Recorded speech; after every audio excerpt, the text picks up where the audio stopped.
सबके जुहार। आज चलन मोर किचन रे बनामा गोटे चटपटा आलू रो रेसिपी। तो से लगे मुझे छोट छोट आलू मान के छाड़ी छड़े दी और प्रेशर कुकर रे पकई देली आउ तार परे तेल टिके पकई देमा आउ एथिरे पानी टिके दे देली आउ नून टिके आउ हिंग टिके एटा के पकई करे ठीक से मिसई मुसा दे करी प्रेशर कुकर रे बसई देमा एटा 4 सीटी आसबा तक।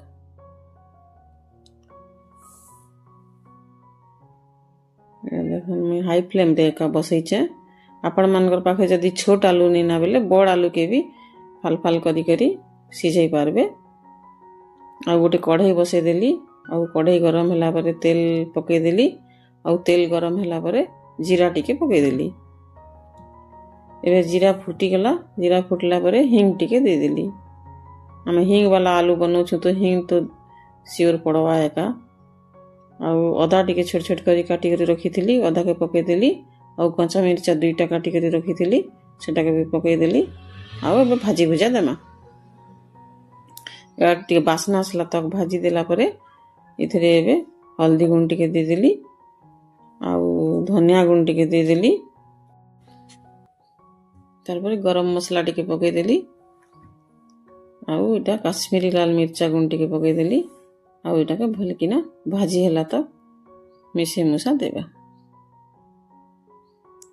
एडिके लो फ्लेम रे भाजबे नहीं हेले पुड़ी जीवा गुण माने दिया हिचे आउ टिके जेन तेतेल सिझाई करी जेन हिंग आलू रे जेन पानी देइथिलु हिंग तेतेल दी करी से पानी के नहीं फिंगबे से पानी के 2 चम्मच भलिया एटा पकई देली सबु त नहीं पकई 2 चम्मच भलिया पकाबे आउ बहुत दरकार नहीं पड़े।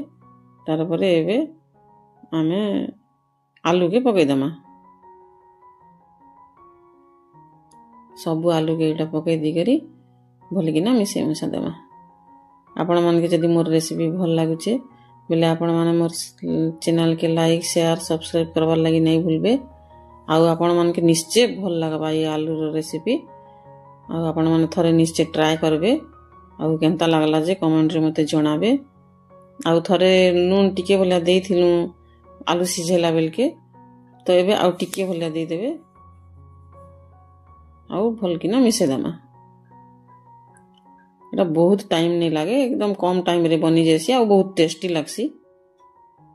आपण मन थरे बनै करी खाइले जानि पारबे आ एबे टिके धनिया पत्ता टिके पकई देमा।